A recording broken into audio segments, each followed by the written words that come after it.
고난을 통해 얻은 승리라는 제목으로 여러분과 함께 하나님의 말씀을 나누겠습니다. 여러분, 오늘을 무슨 주일이라고 부르는지 아십니까? 종려주일이라고 부릅니까? 자신감이 없으시죠? 고난주일이라고 부릅니까? 둘 다 부릅니다. 둘 다 부릅니다. 둘 다 불러요. 그렇죠? 고난주일이라고도 부르고요, 종려주일이라고도 부릅니다. 여러분, 좀 이상하지 않습니까? 보통 주연절이다라고 하면 주연절이고요, 성령강림절이다 그러면 성령강림절입니다. 부활절이다 그럼 부활절이에요. 근데 주연절이면서 성령강림절은 없어요. 부활절이면 부활절인 거예요. 주연절이면 주연절인 겁니다. 그런데 오늘을 우리는 어떻게 부르느냐? 종려주일이라고도 하고요, 고난주일이라고도 한다는 것입니다. 우리가 모르는 의미가 있는 것일까요? 자, 먼저 그럼 종려주일의 의미가 무엇인가를 보면요, 자, 종려주일은 이런 겁니다. 예수님께서 어디에 입성하실 때에? 예루살렘에 입성하실 때에 사람들이 어떤 나무의 가지를 가지고 모여 있었어요? 종려나무 가지를 들고 예수님을 환영하고 있었다라는 거예요. 자, 왜 이런 관습이 있었느냐? 이 당시 사람들은요, 왕이 전쟁에서 승리해서 돌아오면요, 종려나무 가지를 땅에 깔아놓거나 아니면 흔들었어요. 왜냐? 자, 왕의 승리가 곧 누구의 승리예요? 나의 승리가 되는 거예요. 자, 우리가 지금은 그런 개념이 없지만 그 당시에는요, 왕이 전쟁에서 패하고 죽으면요, 내가 노예가 될 수 있는 거예요. 패전국은요, 승전국의 노예가 될 수 있는 거예요. 그러니까 전쟁에 나간다라고 했을 때는요, 너무 두렵고 떨리는 거예요. 정말 지면 내 자녀가 노예로 팔려갈 수도 있는 거고요, 내가 죽음을 당할 수도 있는 겁니다. 그렇기 때문에 승리하고 온 왕을 맞이하는 것이 너무나 큰 기쁨이었던 거예요. 그러니까 종려나무 가지를 가서 막 흔드는 겁니다. 그래서 종려주일은 무엇을 의미하느냐? 승리를 나타내고요, 구원을 나타내는 겁니다. 자, 그렇다면 고난주일은 무엇을 나타냅니까? 고난. 자, 여러분, 오늘을요, 고난주일이라고도 부르고 종려주일이라고도 부르는데 이 두 가지의 의미가요, 합쳐져요, 안 합쳐져요? 합쳐지지가 않는 것처럼 보인다라는 거예요. 고난에 대해서 이야기하고 승리에 대해서 이야기하고 있기 때문에 그렇습니다. 그러나 오늘의 말씀을 통하여서 이것이 완벽하게 조화되고 있다는 것을 우리는 깨닫게 될 겁니다. 이것이 조화됨으로 말미암아 우리에게 주고 있는 메시지가 무엇인지를 깨닫는 이 시간이 되기를 간절히 소망합니다. 자, 오늘 본문 먼저 7절 말씀을 읽도록 하겠습니다. 우리 7절 말씀을 함께 읽겠습니다. 시작. 그가 곤욕을 당하여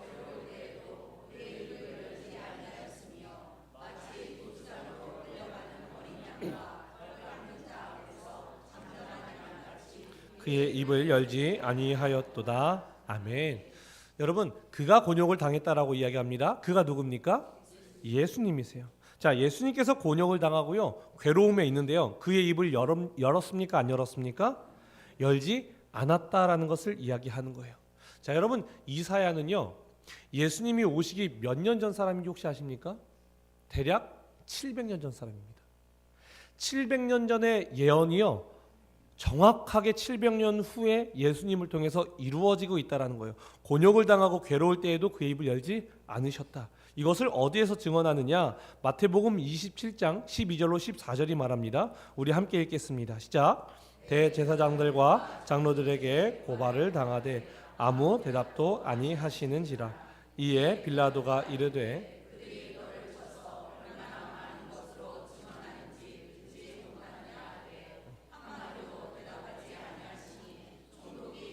놀라워 하더라. 아멘. 여기서도 말하지 않습니까? 7절에서 곤욕을 당하고 괴로울 때에도 입을 열지 아니하셨다라는 것처럼 12절에서도 아무 대답도 아니하시는지라, 14절에서도 한마디도 대답하지 아니하시는지라라고 이야기하고 있다는 겁니다. 700년 전에 예언했던 것이, 하나님을 통해서 예언되었던 것이 그 700년 후에 예수님을 통해서 완벽하게 이루어지는 것을 봅니다. 7절뿐만 아닙니다. 우리 8절 말씀도 함께 읽겠습니다. 시작. 그는 곤욕과 신문을 당하고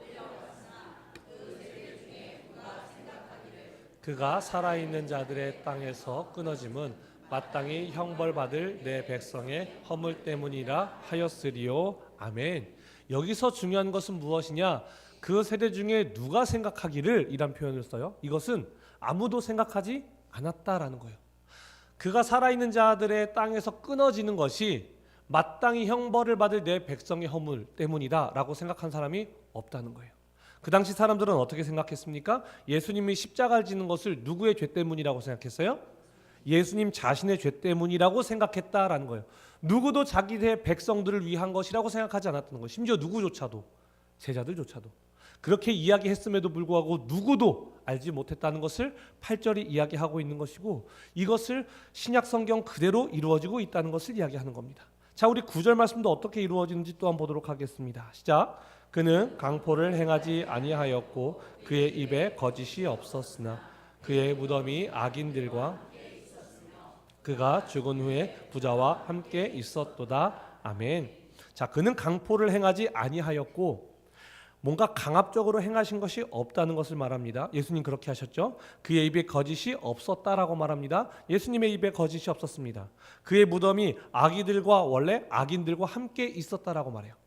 여러분, 그 십자가에서 죽는다는 것은요, 어떤 것을 의미하느냐? 너의 죽음을 가장 수치스럽게 만들겠다는 거예요. 가장 고통스러우면서도 가장 수치의 방점을 두는 것이 십자가입니다. 왜요? 3m나 되는 그 십자가, 높은 십자가 위에 완전히 벌거벗겨져서 그 위에 매달아 놓는 것이기 때문에 그래요. 오래 살아있는 사람은 이틀, 3일까지도 가는 거예요. 그러니까 많은 사람들이 볼 수 있게끔 그 수치를 당하게끔 만들어 놓는 것이 바로 이 십자가에서의 죽음이었다는 겁니다. 자, 그런 자의 죽음을요, 그런 시체를 귀히 여겨줬을까요? 아니죠. 그냥 한 곳에다 모아놓는 겁니다. 악인들과 함께 그 무덤에 놓는 거예요. 그냥 그게 당연한 겁니다. 아니면 그냥 들에 던져버리는 거예요. 짐승들이 와서 먹도록, 죽은 후에도 수치를 당하도록 그냥 내버려 두는 겁니다. 자, 그런데요, 그 뒤에 이상한 말이 나와요. 무엇이냐? 그가 죽은 후에 누구와 함께 있었다고요? 부자와 함께 있었대요. 여러분, 이게 무슨 말입니까? 아니, 갑자기 이 말이 나오는 것은 무엇이냐? 이것도 여러분 마태복음에서 그대로 이루어집니다. 마태복음 27장 57절로 60절까지의 말씀 우리 함께 읽겠습니다. 시작. 저물었을 때에 아리마대의 부자 요셉이라 하는 사람이 왔으니 그도 예수의 제자라. 빌라도에게 가서 예수의 시체를 달라 하니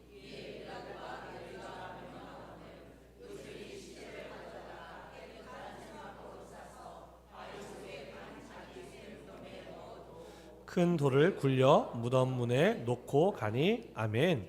여러분, 그가 죽은 후에 부자와 함께 있었더라라고 얘기해요. 죽은 후에라고 이야기하지 않습니까? 그 부자가 누굽니까? 그렇죠. 아리마대 사람 부자 요셉이었다라는 거예요. 자, 요셉이요, 산헤드린 공회의 의원이었습니다. 굉장히 주요한 자였어요. 권력이 있었어요. 그러니까요, 빌라도에게 가서 예수의 시체를 달라고 이야기하니까요, 빌라도가 내어 주는 겁니다. 그리고 어떻게 하느냐? 바위 속에 판 자기 새 무덤. 여러분, 바위를 파들어가서 무덤을 짓는다는 것이요, 얼마나 많은 사람들이 필요하겠습니까? 뭐가 필요해요? 돈이 필요한 거예요. 사람들을 살 돈이 필요해요. 그렇기 때문에 부자 요셉이다라고 이야기를 하는 겁니다. 그리고 나서 큰 돌을 굴려서 무덤 문을 닫고 갔다라고 이야기를 하는 거예요. 그러니까 오늘 본문 9절에서 말하는 것이 그대로 이루어지는 거예요. 이 부자가 바로 아리마대 사람 요셉이었다고 이야기하는 겁니다. 여러분, 지금까지 본 것을 보면요, 종려주일 같아요? 고난주일 같아요? 고난주일 같아요. 곤욕을 당해요. 근데 입을 열지 않습니다. 죄를 짊어지고 가는데 누구도 알아주지 않고 오히려 당신이 신성모독을 했기 때문에 죽는 것이라고 사람들이 손가락질을 해요. 강포를 행하지도 않고요, 거짓도 없으셨음에도 불구하고 악인들과 같이 무덤에 있는 것이 마땅하다고 여겨졌던 것이 바로 예수님의 삶이셨다고요. 우리가 이것을 볼 때 도저히 승리, 구원이 드러나는 것이 아니라 오직 고난만 드러나고 있다는 겁니다. 심지어 5절에서는 어떻게까지 이야기하느냐? 우리 본문 5절 말씀도 함께 읽겠습니다. 시작. 그가 찔림은 우리의 허물 때문이요 그가 상함은 우리의 죄악 때문이라. 그가 징계를 받음으로 우리는 평화를 누리고 그가 채찍에 맞음으로 우리는 나음을 받았도다. 아멘. 그가 찔림은 이라고 이야기해요. 여러분, 찔리는 것이요, 그냥 단순히 바늘에 콕 찔리는 것을 의미하는 것이 아닙니다. 이것이 원어의 의미를 보면요, 구멍을 뚫다예요. 뚫고 들어가는 겁니다. 예수님이 어떤 구멍 뚫림을 당하셨느냐? 가시면류관을 통해서요, 살이 뚫어져서 그 뚫림을 통해서 살 안으로 파고 들어가는 고통을 느끼셨고요. 또 하나는 예수님이 죽었는지를 확인하기 위해서요. 그 옆구리에 창을 찔러서 물과 피가 쏟아졌던 적이 있었고요. 무엇보다 예수님은 손과 발이 대못에 박혀서 뚫려서 그 성인 육체가요. 십자가에 매달려 있었다고요. 못의 크기가요. 여러분 지름이요 1cm짜리입니다. 여러분 바늘이 한 1mm, 2mm 될까요? 1cm짜리 지름에 12cm의 길이를 가지고 있는 대못이요. 내 손목과 발에 박히는 거예요. 얼마나 고통스럽습니까? 뚫리는 거예요. 그가 찔림은이 뚫고 들어갔다는 것을 의미합니다. 상함은 무엇을 의미하느냐? 그냥 상했어. 온전한 상태가 아니야가 아니라 짓밟혀 뼈가 완전히 으스러지는 치명적 상태를 나타내요. 찔리고 상하는 것은요, 돌이킬 수 없을 만큼 고통이 있고 생명으로 다시 나아갈 수 없을 만큼 죽음을 향해 나아갈 수밖에 없는 상태라는 것을 이야기하는 거예요. 이게 어떻게 여러분 고난주일이 아니라 종려주일이 될 수 있느냐라는 겁니다. 여러분 이것이 어떻게 종려주일이 될 수 있는지 아십니까? 바로 5절 말씀. 우리가 읽었던 이 5절 말씀을 통해서요, 그 조화가 어떻게 이루어지는지를 알 수 있다는 것입니다. 무엇이냐? 5절 말씀 우리 다시 한번 읽겠습니다. 시작. 그가 찔림은 우리의 허물 때문이요.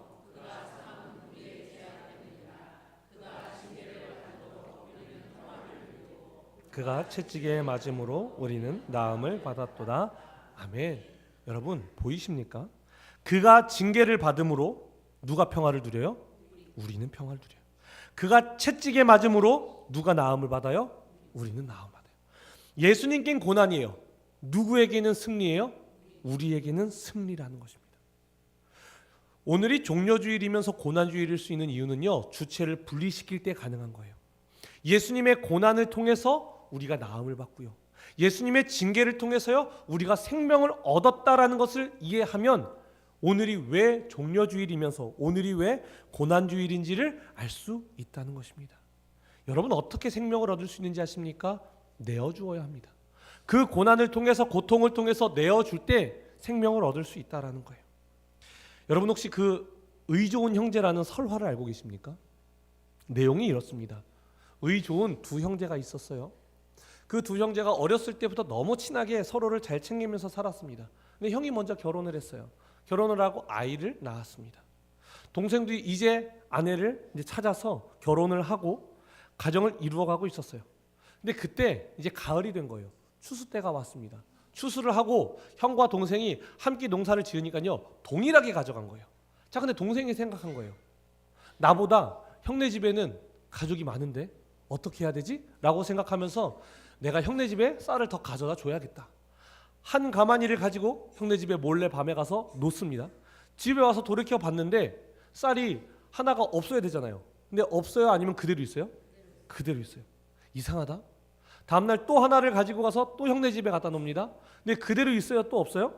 그대로 있어요. 그러니까 이상하니까 다음날에는 내가 너무 적게 가져갔나? 세 가마니를 가지고 형네 집에 가고 있는데 누구를 만나요? 형을 만나는 거예요. 형은 왜 그랬던 거예요? 이제 가정을 꾸리니까 쌀이 많이 필요하지 않을까? 필요한 것들이 많지 않을까? 생각해서 또 형에게 갖다 줬다는 거예요. 그래서 의좋은 형제죠. 여러분 여기서 동생이요 이상한 점을 발견하는 것이 바로 어떤 포인트였느냐? 분명히 주었으면 있어야 돼요, 없어야 돼요? 없어야 돼요. 근데 어떻겠다고요? 있었다고요. 이것이 이상하다 여겼던 거예요. 저는요, 여러분, 그리스도인들이 뭔가 잘못된 생각을 가지고 살아가는 것 같은 느낌을 받을 때가 있어요. 자, 무엇이냐? 여러분, 하나님 앞에 내어드렸습니다. 그러면요, 없는 게 맞아요? 있는 게 맞아요? 있는 게 맞아요? 없는 게 맞아요. 자, 하나님께 제가 드렸어요. 그러면 우리에게는 그것이 드린 만큼 없는 게 맞죠? 근데 여러분, 드릴 때 어떤 마음으로 드려요? 갑절로. 하나님 갑절로 주시옵소서. 아멘. 자, 여러분, 정말 하나님께 드리는 것이라면 하나님이 행여 주지 않으셔도 되는 거예요? 안 되는 거예요? 안 돼요? 주면 반드시 받아야 돼요? 그럼 하나님 주지 마라 그러시지 않을까요? 이거 우리가 이런 생각을 가지고 있다니까요.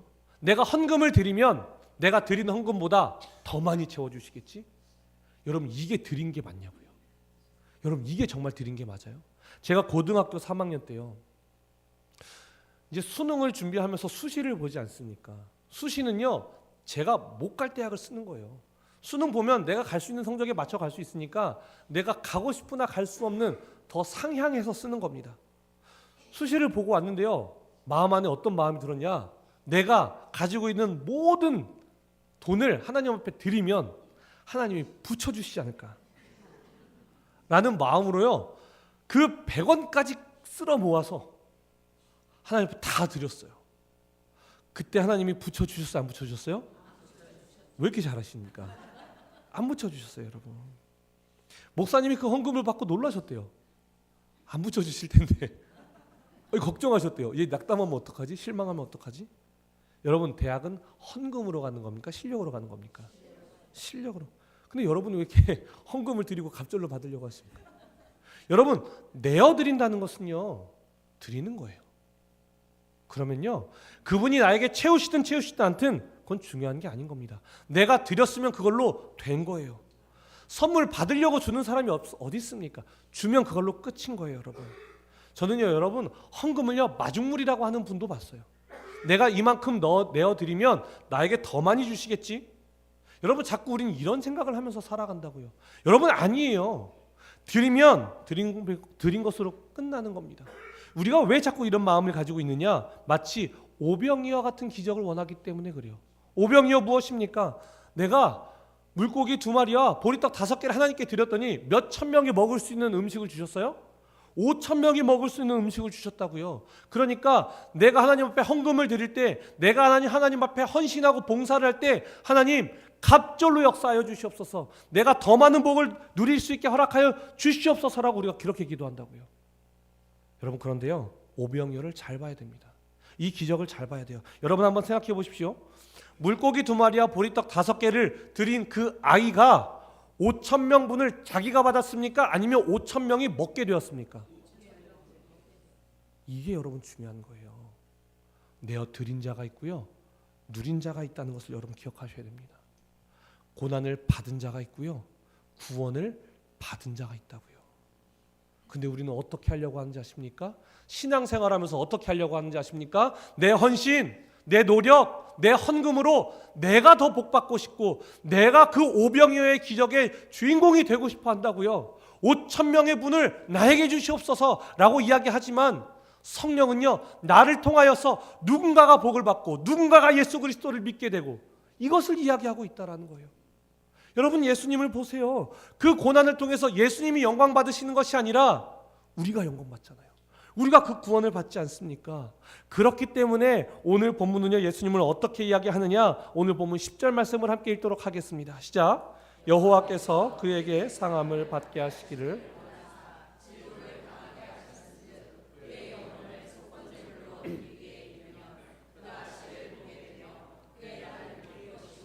또 그의 손으로 여호와께서 기뻐하시는 뜻을 성취하리로다. 아멘.